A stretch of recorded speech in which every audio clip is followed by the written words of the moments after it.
kasalanan at gawin niyo po kaming karapat-dapat na tumanggap na inyong pagpapala. Not because we are worthy, but because you forgive us, but because you cleanse us. Ano man, Panginoon, ang mga agam-agam, ang mga alalahanin, pinoproblema, mga fears ng bawat isa, alisin niyo po ito sa aming puso, palitan niyo po ng kapayapaan, nais naming magbigay sa inyo ng pansin, ng atensyon, and we ask you, Lord, to bless us with your words. Lead us unto peace, unto wisdom, unto greater knowledge of you. At nawa, Panginoon, sa bawat nadadagdag na kaalaman sa aming buhay, mag-translate ito sa kagandahang loob, kagandahang asal, kabaitan, at kabutihan. Be glorified, O God. Use your servant as your instrument, but may you be the only voice that we will hear. Cover us with the blood of Jesus, and we seek your protection from deception, from the evil one, even from our own negative feelings. Bless us, Father. Lift up your name in the name of Jesus our Lord, our Savior and Teacher. Amen. Don't attract bad things. Mahirap gumisang aminin, madalas naman hindi natin alam, na ang mga bagay na dumarating sa ating buhay, tayo rin ang nag-i-invite. That we invite whatever happens to our lives. We are not victims of life. We help create life, and we have a big influence in how life is lived by us. Ang mga dumarating sa ating buhay ay inaanyayahan natin consciously or unconsciously. At the very least, kung hindi man natin sinasadya, ay pinapayagan natin na mangyari o magtagal. Kaya mahalagang kilalanin kung ano nga ba ang ating inaakit, para kung ayaw natin yun, ay huwag nating akitin. Luke 6:43-45, Jesus speaks here, a good tree cannot produce bad fruit, and a bad tree cannot produce good fruit. You can tell what a tree is like by the fruit it produces. You cannot pick figs or grapes from thorn bushes. Good people do good things because of the good in their hearts. Bad people do bad things because of the evil in their hearts. Your words show what is in your heart. Isang matagal, matanda, nakatotohanan na, wala nang bago, dahil alam na natin ito. Sabi ng Panginoon, ang puno nakikilala sa bunga. Kung mabuti ang puno, natural, mabuti ang bunga. At kung masama ang puno, masama ang bunga. Huwag kayong padaya sa itsura ng sanga, itsura ng dahon, sa bunga, nagkakakilanlan. So ano ang bunga ng buhay natin? Ano ang bunga ng ating mga pagsisikap? Kung mabuti ang pagsisikap, dapat mabuti ang bunga. Ano ang bunga ng ating mga pag-aaral, ng ating mga ginagawa? Mabuti ba o hindi ba mabuti? Ayaw ba natin o hindi natin gusto ang ganong mga bagay? Some people attract problems. Mga problema, mga suliranin. Nagtataka pa sila kung bakit lagi silang may problema at pabalik-balik yung mga problema nila. Kaya mahalagang maintindihan natin that we attract even our problems. Some people bring trouble to themselves, to others, to God. Even when we keep on asking God to do what is against God's will. 2 Samuel 11:3-4. Samuel happened to see her, and he sent one of his servants to find out who she was. Or David happened to see her. The servant came back and told David, her name is Bathsheba. She is the daughter of Eliam, and she is the wife of Uriah the Hittite. David sent some messengers to bring her to his palace. She came to him, and he slept with her. A short episode in the life of David that tells us how somebody else's wife ended up in his bed. Nakita niya ang babaeng ito naliligo sa kanyang bubungan at ipinakuha ng hari dahil yung asawa sundalo na nasa duty out of town. So ang daming problemang ibinigay ito sa buhay nilang dalawa. And who invited the problem into their lives? Sila rin. Si David, ang dami naging problema dahil una, inimbita niya itong babaeng ito sa kanyang bahay na hindi naman niya asawa. Ito naman babaeng ito, nagka-problema dahil maliligo lang, doon pasakitan ng iba, sa bubungan pa, hari tuloy ang nagpakuha sa kanya, ano magagawa niya? At malay naman natin kung gusto rin nga niya. Pero nagkaroon sila ng problema, walang umimbento nun, sila din.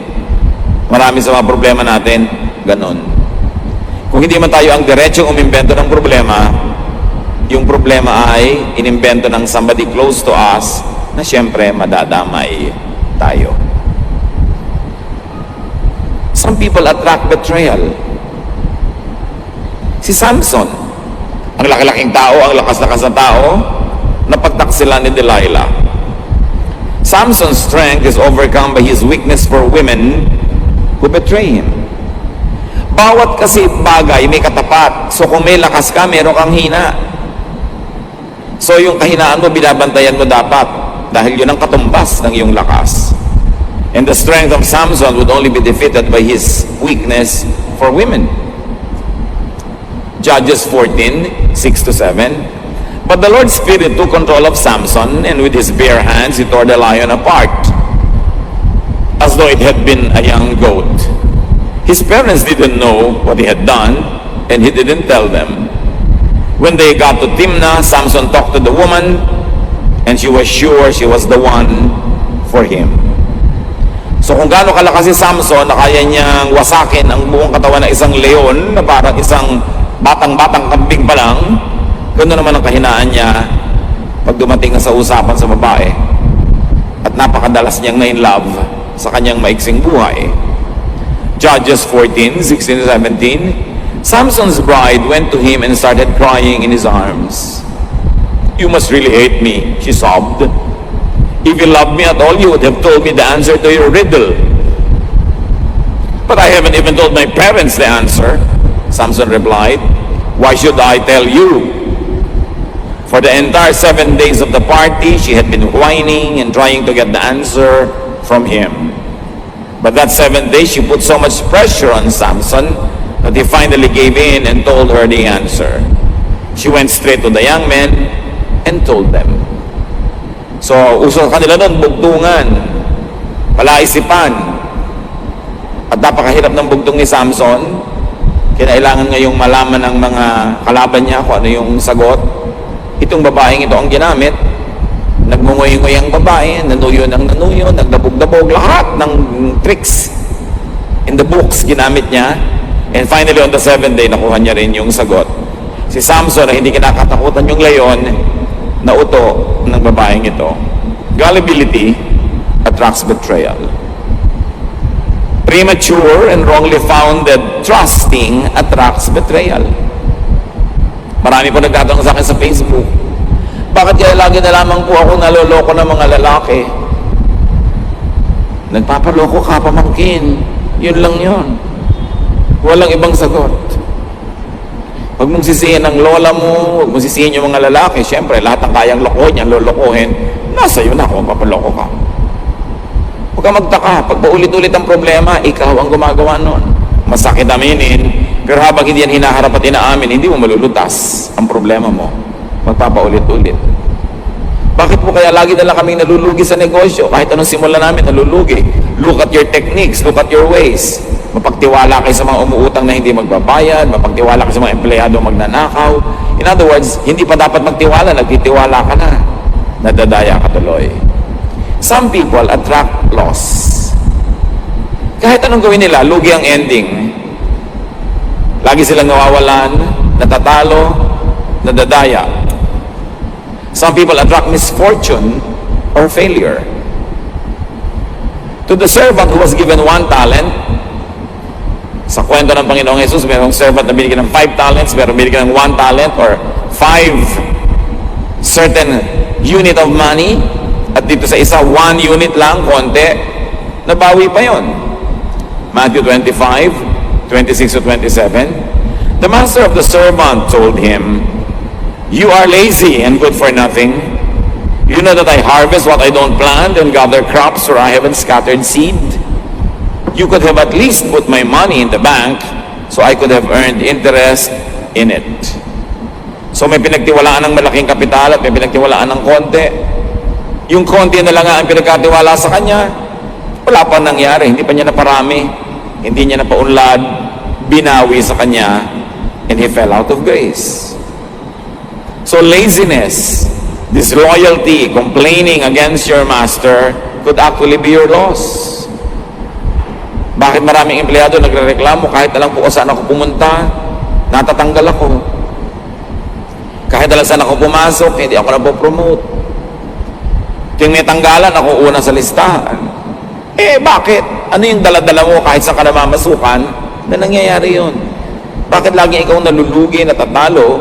There must be something about you, something about your behavior, your style, that attracts this kind of life and lifestyle, and even mga sabit sa buhay na ayaw mo. Now, there are some people who attract accidents. Pag may nahulog sa motorsiklo, siya na naman yun. Pag may bumangga, nasa bidadrive, siya na naman yun nagdadrive. Pagka merong nawalan ng cellphone, siya na naman. 5 cellphone na nawawala. Promise, mawawala ika-6. Paulit-ulit. There are really people who attract accidents. Tapos sasabihin nila, bad luck. Hindi luck yun. Hindi bad luck yun. There is something that you do that causes it. Halimbawa, ayaw mong mahulog sa bintana, huwag mong gagayahin si Eutychus, Acts 20 verse 9. A young man by the name of Eutychus was sitting on a windowsill. While Paul was speaking, the young man got very sleepy. Finally, he went to sleep and fell 3 floors all the way down to the ground.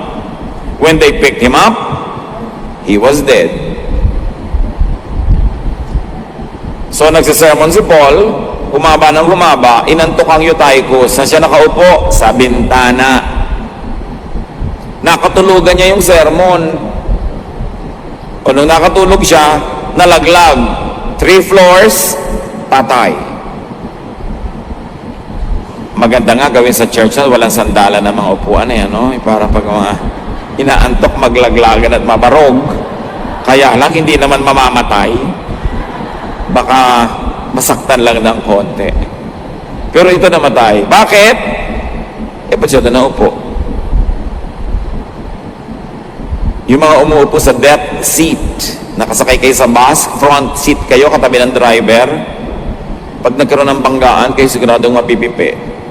Because a driver will automatically save himself, whether he likes it or not, whether he thinks of it or not. Iiwas niya sarili niya sa banggaan, ililiko niya yung sasakyan para iiwas ang sarili niya. Automatic yon, impulse. Sino mapipipi? Hindi katabi niya. Yun ang mapapalagay doon.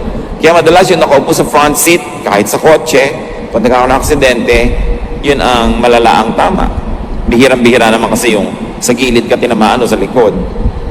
May mga lugar talaga, mga kapatid sa mundo, na pag doon ka lumagay, malapit ka sa disgrasya. Bibili ka ng lote, nandun sa tinutumbok ng kalsadang papalusong. May nawala ng preno, sa palagay nyo, saan paparada yung truck? Hindi sa bahay mo, sa loob. So pipili ka ng titirhan mo, di sana hindi yung sinutumbok ng sasakyan na papalusong. Tinutumbok man, paaho, nandun ka sa taas, hindi ka tatamaan. Placement is important. Positioning. Ngayon, yan lang yung mga kitang-kita natin na placement. Pero sa buhay, meron din mga placement na delikado. So, dinami naman na naliligaw sa iyo. Ang papakasalan mo pa halimbawa, yung wanted. O di pag nagbarilan, talagang maladalas na tama-tamaan ka niyan. Ang magugustuhan mo yung tamad, di pa may naghirap, kasama ka doon. Saan ka lumalagay? May nag-aaway-away, kanino ka kumakampi? Dapat nga hindi ka sumali, pero kung kakampi ka pa doon sa obvious na matatalo, di talo ka. Kaya mga bayani, di ba namamatay? Na magiging bayani lang naman sila, 1 generation later pero during their time, namamatay sila kasi ang kakampi nila na cause, yung mahina. Well, walang bumibigil sa inyo kung gusto nyo maging bayani, pero tiyakin nyo lang na kung kakampi kayo sa isang cause na anti those who are powerful, get ready to get hurt. Because you are positioning yourself. Nahuhulog ang loob mo sa lalaking may asawa. Anong buhay ang binubuo mo para sa sarili mo later kung talaga nagkahulog-hulog na di mo na madampot ang loob mong nalaglag? Anong buhay ang magiging buhay mo? Nasa pagpupwesto mo yan Tapos dasal ka ng dasal sa Diyos na hanguin ka sa hirap, ikaw ang lumagay dyan. Kaya mahalaga mga kapatid, tinitingnan natin, what do we attract? Some people attract rudeness. bad behavior. Halimbawa, yung mga wise men na dumalaw sa Panginoon nung siya'y pinanganak, nag-courtesy call muna kay Herod. They were courteous to him, but Herod attracted rudeness on the part of the wise men. Matthew 2, 7 to 8, and 12. Herod secretly called in the wise men and asked them when they had seen the star. He told them, "Go to Bethlehem and search carefully for the child. As soon as you find him, let me know.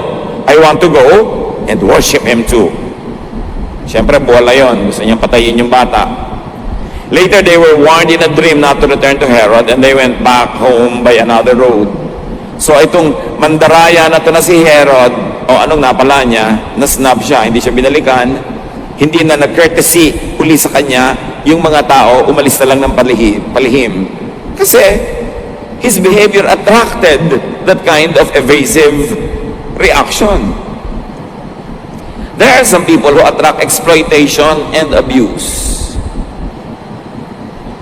Sa pagpupwesto mo lang sa iyong buhay, sa pakikitungo mo sa kapwa, minsan inilalagay mo sa sarili mo na pwede kang maabuso, pwede kang blackmail, pwede kang mapagsamantalahan. Halimbawa, si Sarai, wife ni Abram, hindi sila magkaanak. So naisip niya, sabihin sa asawa niyang lalaking si Abram, anakan yung katulong nila na si Hagar. Hindi ka magkaanak.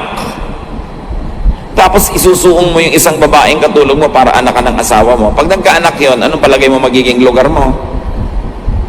At yun nga ang nangyari, Genesis 16, 1 to 4. Abram's wife Sarai had not been able to have any children. But she owned a young Egyptian slave woman named Hagar. And Sarai said to Abram, "The Lord has not given me any children. Sleep with my slave, and if she has a child, it will be mine." Abram agreed, and Sarai gave him Hagar to be his wife. This happened after Abram had lived in the land of Canaan for 10 years. Later, when Hagar knew she was going to have a baby, she became proud and was hateful to Sarai. Yumabang yung katulong dahil siya na ngayon yung nagdadalang tao, daladala niya sa sinapupunan niya ang anak nung among lalaki. So ngayon, hindi na siya nagpatsimay-tsimay na lang sa dati niyang amo, mataas na rin ang kanyang pride, at nilalabanan na niya. Bakit? She was empowered by Sarai. Do you empower people to be able to abuse you later? Because you think malalamangan mo siya, magagamit mo siya, ma-exploit mo siya. At the end of the day, ikaw pala yung pwedeng malugi. Dapat pag meron tayong pinaplano, layuan nyo yung pananaw, saan patungo yun? Anong gagawin nun sa inyo? Anong gagawin nun sa mga tao nasa paligid nyo? Some people attract that kind of reaction. Yung naaabuso sila. Yung sobra kang napaka-polite, kahit ang kaharap mo parang halimaw, ang gagawin nun, siyempre, aapihin ka. Hindi ka nagre-reklamo, kahit pwede ka nang magreklamo at dapat ka nang magreklamo, siyempre, dadagdagan pa nila yung mga pag-aabuso sa'yo. You attract that. Kaya pag pinag-uusapan natin, lagi po akong naaapi, nagpapaapi ka, yun lang yun. Pwede ka naman hindi pumayag eh. Water follows the path of least resistance. Yung tubig, doon dumadaan sa pinakamadaling daanan. Kung mataas ka, hindi ka niya aakyatin. Kung matigas ka na, liliko na lang siya. Pero kung ang lambot-lambot mo, tutunawin ka niya at dadaanan ka niya. Ganon din ang mga tao. When you don't resist anybody, people will abuse you.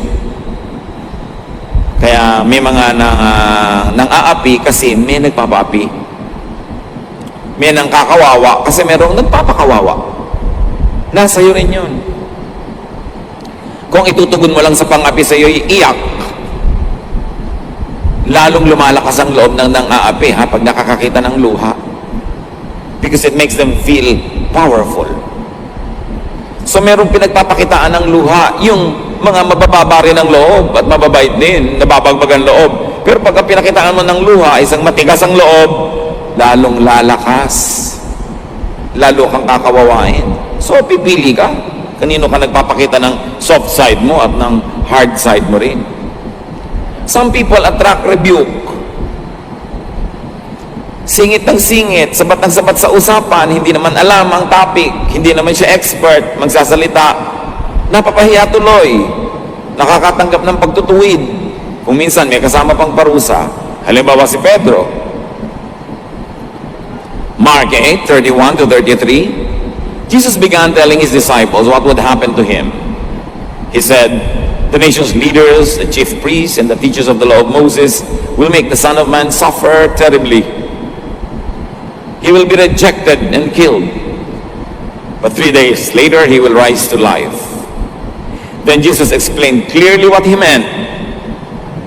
Peter took Jesus aside and told him to stop talking like that. But when Jesus turned and saw the disciples, he corrected Peter. He said to him, "Satan, get away from me. You are thinking like everyone else and not like God." Kapedrong-pedrong tao mo, natawag kang Satan kasi nagsasalita ng hindi nag-iisip. O nag-iisip man, hindi naman niya pinag-isipan kung ano yung pinanggagalingan ng kanyang kausap. Yung pinanggagalingan lang niya, ang inintindi niya, at akala niya tamang-tama na siya. Mali. Gaano karaming beses po tayong nahihiya, napapahiya, nasasopla, kasi pasok tayo ng pasok sa usapang di naman natin naintindihan. So we attract it. What makes people attract bad things? Tulad sa mga nakita natin mga halimbawa, it is possible that we attract negative and bad things because of self-promotion. Nagmamagaling, nagmamataas, nagmamalaki. Luke 18:11-12, the Pharisee stood over by himself and prayed, "God, I thank you that I am not greedy, dishonest, and unfaithful in marriage like other people. And I am really glad that I am not like the tax collector over there. I go without eating for 2 days a week, and I give you 1/10 of all I earn." But actually, this man was rebuked. Sa niya, "Salamat na lang po't mas banal ako kaysa dito sa kabilang taong katabi kong nagdarasal din." Self-promotion. When you always self-promote, you will soon be rebuked. You will soon be corrected. You will be cut down to pieces. Mas mabuti na ikaw ay nagpapakumbaba at itinataas ka sa dapat mong kalagyan kaysa nagmamataas ka at ibinababa ka dahil hindi ka bagay doon sa lugar na pinipilit mong puntahan. Pupunta ka sa isang handaan, uupo ka agad sa presidential table. Tapos tatawagin ka ng usher, ililipat ka sa likod, sa malayo, yung pala doon ka dapat. Kung talagang bagay ka naman sa presidential table, kahit maupo ka sa labas, hihilahin ka pa nila papasok para mapalagay ka sa presidential table. Hindi mo dapat ina-appoint yung sarili mo, hayaan mo sila. Kung ayaw mong mag-attract ng negative attention, para hindi ka na tatama, para hindi ka iwasan. Pag lagi kang presko, pagka lagi kang mapang-abuso, pag may kinakausap ka, ang tagal-tagal, ang haba-haba, mamaya iiwasan ka na. Tapos magtataka ka, ba't ka iniiwasan? Alam nga namang attractive ka, tapos iwasan ka. Siyempre, meron tayong repulsive behavior. What makes people very attractive to gullibility, to such things? Because of their gullibility. Trusting too much, too soon. Mabuti nagtitiwala, pero degrees, levels, antas-antas ng pagtitiwala depende sa naipapakita noong pag gusto nating pagtiwalaan na worthiness niya para pagtiwalaan. Tulad ni Samson, yung ba namang lihim niya na Diyos ang nagbigay, binisto-bisto niya kay Delilah. Yung babaeng pinag-usapan natin kanina, hindi si Delilah. Si Delilah was the next woman that was able to trick Samson. Alam natin na si Samson ay binigyan ng Diyos ng misyon, magiging bayani siya ng kanyang lahi para lumaban sa mga kapitbahay nila na sila ay sinakop. At kung ano man yon, ang lakas niya nasa kanyang mahabang buhok, hindi siya dapat magpagupit ng buhok. He was a Nazirite. Isa yun vow. Pagka ang bata nasa sinapupunan pa ng ina at sinabi ng Diyos na ito, instrumento ko tong lalaking batang ipapanganak na to, hindi siya ginugupitan ng buhok, mahaba yung buhok niya. Hindi siya umiinom ng alak, hindi siya gumagawa ng mga bagay na ginagawa ng mga makamundong tao, dahil meron siyang mahalagang misyon. Si Samson, ganon. Si Delilah ngayon ay ginamit ng kanyang bayan, napaibig niya itong si Samson. Ang misyon niya, malaman kung ano ang lihim ng lakas ni Samson. Dahil si Samson kayang-kayang talunin kahit ang dami-daming kalaban. Judges 16, 15 to 17. Samson, Delilah said, "You claim to love me, but you don't mean it. You made me look like a fool 3 times now, and you still haven't told me why you are so strong." Delilah started nagging and pestering him day after day until he couldn't stand it any longer. Finally, Samson told her the truth. "I have belonged to God ever since I was born, so my hair has never been cut. If it were ever cut off, my strength would leave me, and I would be as weak as anyone else." Ito na naman yung babaeng nanuyo, kumurap-kurap. Alam mo yung mga kukurap-kurap na dahan-dahan kurap na gano'n? Mapanganib yung mga kurap-kurap na yan, ha? Yung mga pakyut-pakyut, pakuyakoy-yakoy, nakukuha ang gusto. O kaya dadaanin ka sa dabog, outside ako lambuka, basta at the end of the day, talo si lalaki. So naibigay niya ang lihim. Alam niyo ang nangyari? Pinutol ni Delilah ang buhok habang natutulog ang lalaki. At nung sumugod ang mga lalaking galing sa bayan ni Delilah, natalo nila si Samson. And Samson died a very tragic death. A hero's death, a martyr's death, but still tragic. Dahil ibinigay niya yung lihim sa hindi niya dapat bigyan. Samson gave in to Delilah. Samson gave in to his emotions. Siguro na mahal na rin niya itong babae o kaya talagang pikon na siya sa kakukulit ng babae, matigil na lang. Nabigay tuloy yung lihim. He invited that kind of disaster when he first entertained having a relationship with this foreigner, because Delilah belonged to the enemy. Hindi naman siya kababayan at pinagbabawal ng Diyos yung ganang mga uri ng relasyon, pero pinagpilitan pa rin ni Samson. He invited disaster. What makes people attract bad things? Ingratitude. A servant who does not put to good use what is given to him will be taken out of the house of his master. Pagka ikaw ginagawa ng mabuti ng Diyos, ang kapwa mo, hindi ka marunong magpahalaga, hindi ka marunong tumanaw ng utang ng loob, babawiin at babawiin yan. Matthew 25, 29 to 30. Everyone who has something will be given more, and there will be more than enough. But everything will be taken from those who don't have anything. You are a worthless servant, and you will be thrown out into the dark where people will cry and grit their teeth in pain. Ito na yung same servant na pinag-uusapan natin. Binibigyan siya ng pagkakataon, pinagtitiwalaan siya, wala siyang ginawa, tamad siya, hindi niya nasatisfy yung amo niya sa ina-expect sa kanya, so parusa ang kanyang inabot. Gano'ng karami ang nagtitiwala sa atin na binibigo natin? Gano'ng karaming pagkakataon ang ibinibigay sa atin ng kapwa na hindi natin pinapahalagahan, binabaliwala natin? So, yun ang tinatawag na pera na, naging bato pa. Chance na lumipad pa kasi hindi minahal. Alam nyo kasi yung opportunity, mailap, maramdamin. Oras na hindi mo siya pinahalagahan, agad-agad siyang lumilipad palayo mula sa'yo.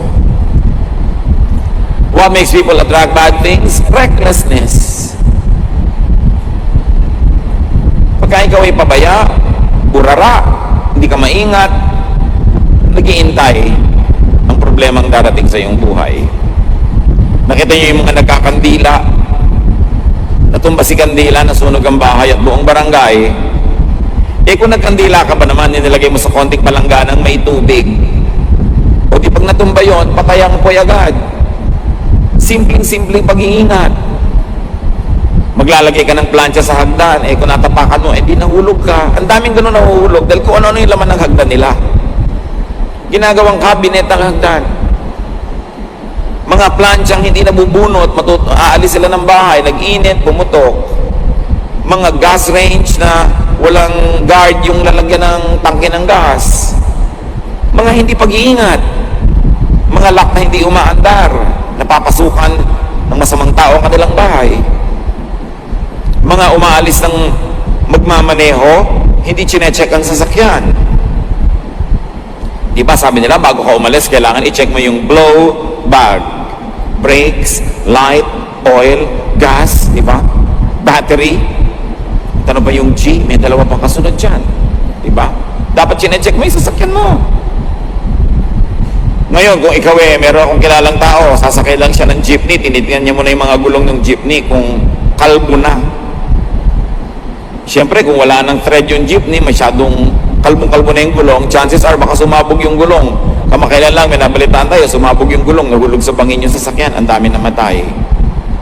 So, mag-iingat ka. Kung hindi man sa kapabayaan mo, kapabayaan ng kapwa, huwag mo ilagay yung buhay mo.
Sa kanilang mga kamay. Proverbs 14:17, fools have quick tempers, and no one likes you if you can't be trusted. So a quick temper, that is recklessness. Yung andali mo magalit, andali mo makipag-away, paano kung mainit din ang ulo ng nakakaaway mo at may baril siya, o may laseta, o may blade, napapahama ka. Hindi yan basta ginaganon-ganon lang.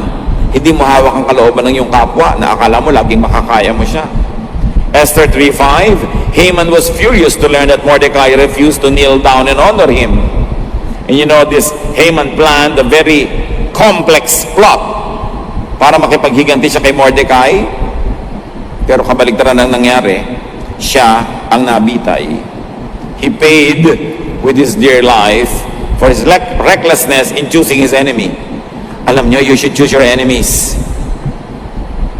Una, dapat wala kang enemy. Pero let's say na hindi mo kaya yon at may enemy ka, don't choose an enemy that you cannot defeat.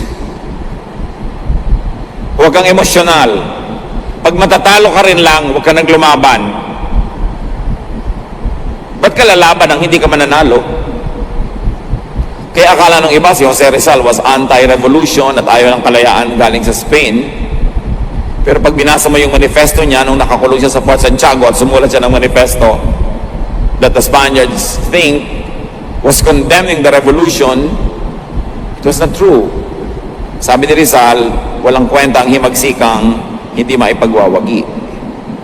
So ibig sabihin, mananalo ba kayo? May armas ba kayo? Trained ba kayo?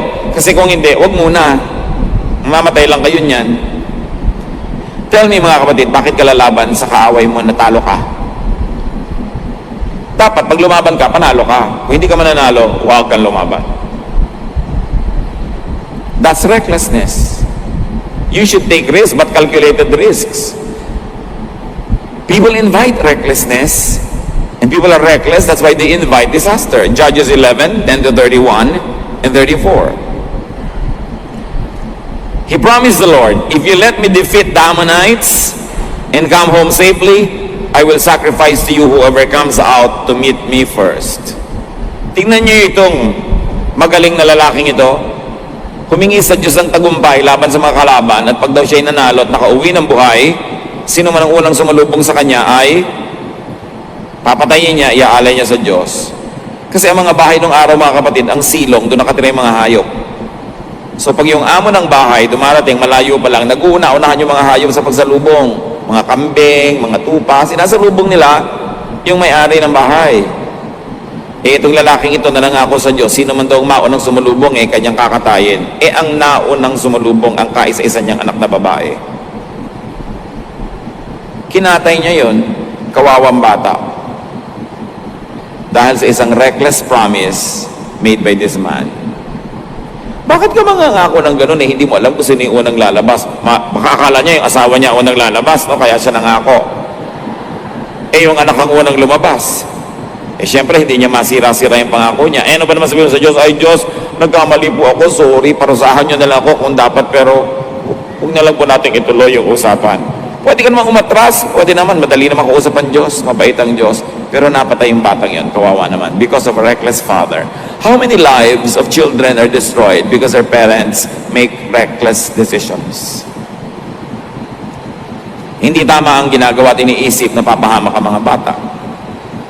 When Japhet returned to his home in Mizpah, the first one to meet him was his daughter. She was playing a tambourine and dancing to celebrate his victory, and she was his only child.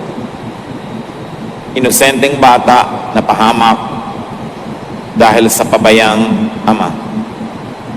Kadalos-dalos, hindi iniisip ang ginagawa o ipinapangako.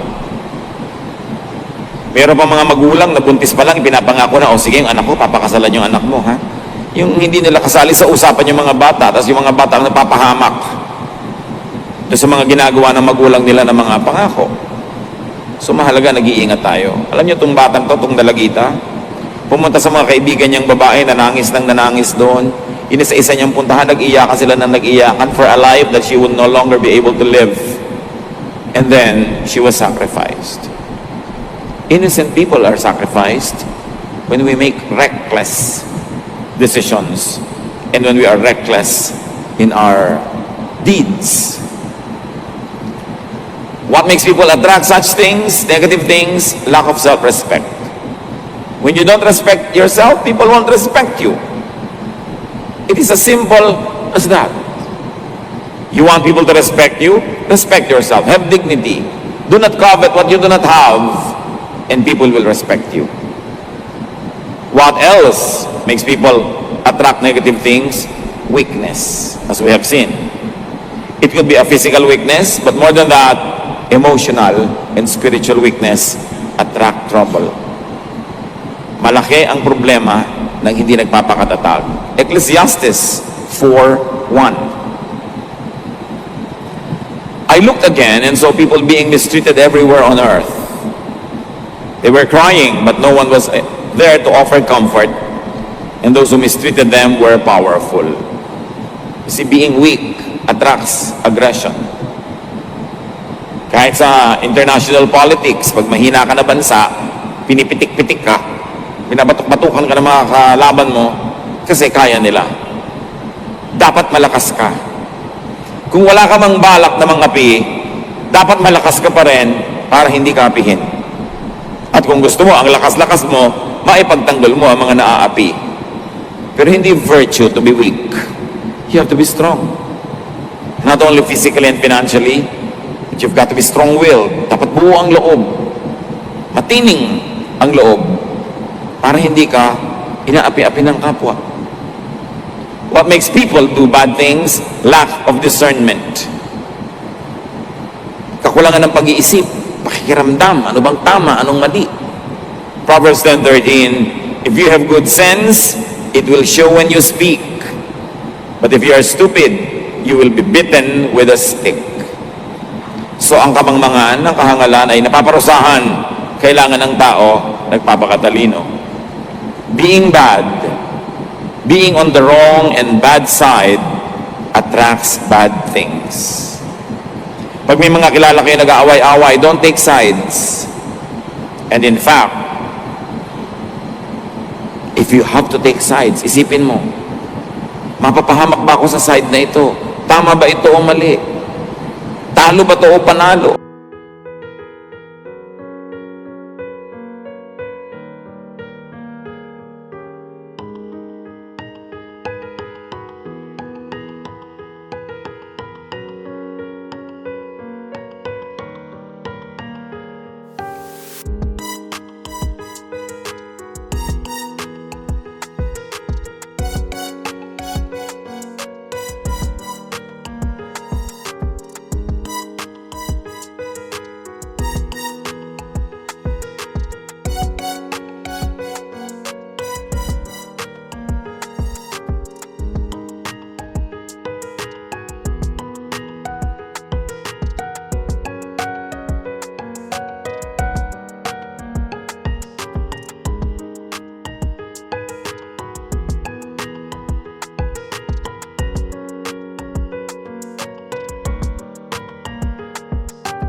You can be neutral. It's always best.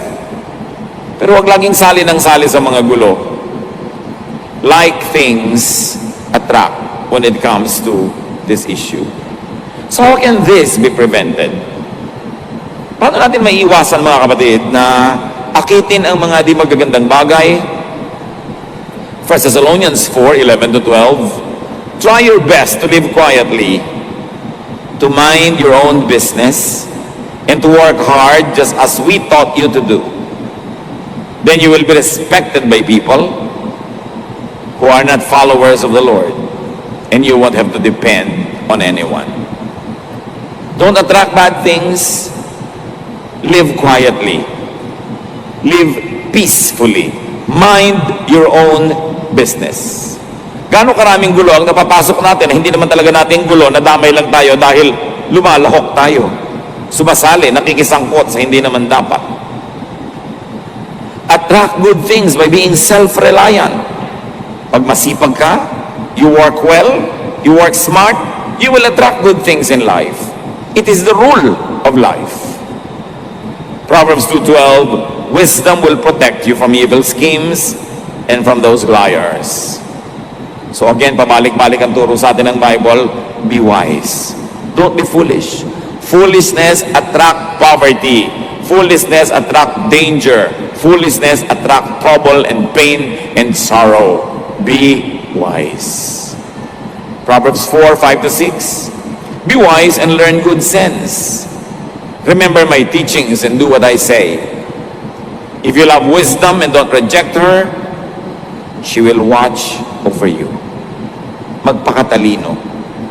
Kung babalik-balik po ang mga negative things happening in our lives, hindi yon malas. Yon ay manufactured by you. Whether you know it or not. Whether you agree or not. Hindi ka nilikha ng Diyos para ipaapi sa mga elements. Binigyan tayo ng will. Binigyan tayo ng kakayahan na piliin ang landas sa ating tatahakin. Most of the time, it is you who cause your own trouble. Or at least others cause it and you allow it to bother you. Or you are so close to people who create troubles that you cannot avoid na madamay. In that case, konting distansya, lumayo-layo ka. Pagka ang isang tao ay alam mong masasagasaan ng truck at siya ang nagpapasagasa mismo, ba't ka naman makikipag-holding hands? E di nasagasaan ka rin. Be wise. Know what you don't like. Know who you don't like. And don't attract them into your life. Don't invite them. Meron tayong kakayanan. Even the devil cannot force us. Sabi sa Bible, resist the devil and he will flee from you. The devil, very powerful. But resist the devil and he will flee. Kung ang demonyo, pag tinanggihan mo, hindi makakapagpilit, tao pa kaya?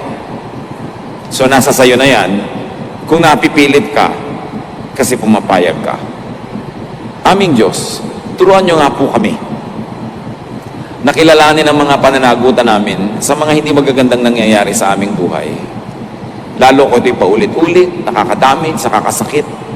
Turuan nyo kami magsuri sa aming paraan ng pag-iisip, pagsasalita, pagkilos, pamumuhay, kung ano ang elemento ng buhay namin na nag-a-attract sa mga problema, sa mga kalugihan, sa mga sakit sa buhay. Give us your wisdom so that we may be delivered from these negative things because you want us to have a full life, happy, meaningful life. Hindi nyo kami nilikha para parusahan. Bigyan nyo kami, Panginoon, ngayon ng pagkakilala sa aming mga pagkukulang na aming kapwa. Maremedyohan ito, masolusyonan, maiwasan para yung buhay namin will be full. As the Lord says in John 10:10, I came that you might have life and have it to the full, have it in abundance. Teach us what it is about our ways that can make that happen. Pagbulay-bulayan natin, mga kapatid, ang ating pamumuhay. Ganon din ang paraan ng pamumuhay ng mga taong malapit sa atin kung tayo nadadamay sa kanila. At iayos natin because God wants you well. God wants you prosperous. God wants you happy. Don't use your free will to attract trouble. Be alone with the Lord in silence. Reflect. learn, thank God for the wisdom that you already have, and enjoy. But ask God to give you